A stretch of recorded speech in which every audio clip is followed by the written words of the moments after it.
nu. Denne lille præsentation handler om carbonhydrider, hvor vi vil komme ind på bindingsforhold og bindingsvinkler. Carbonatomet er det centrale atom i den organiske kemi. I organiske stoffer der er atomerne bundet sammen med kovalente bindinger, som er et synonym for elektronparbindinger og molekyleforbindelser.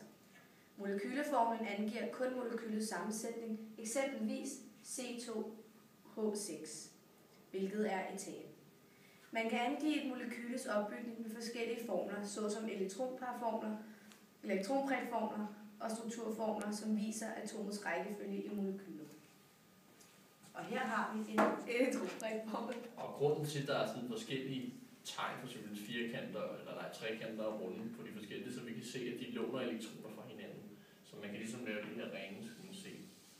Så har den sine elektroner, den har sine der, den har sine der, den har sine der, den der har sine der, og den har sine der, og den har sine der, og den har sine der.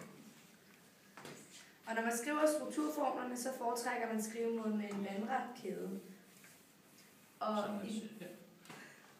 det er også det, altså det der er det samme som det her.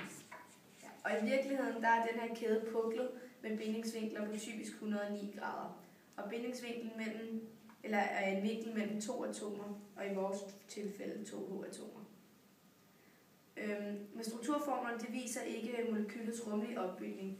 Og for at vise den, så må man lave en tetraederopbygning, som Mads her vil tegne i 2D på tavlen. Vi har lavet her.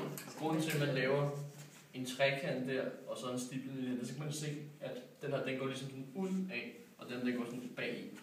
Man kan jo ikke tegne 3D på en 2D-tegn, men det er ligesom for at imødekomme det, at man gør det her.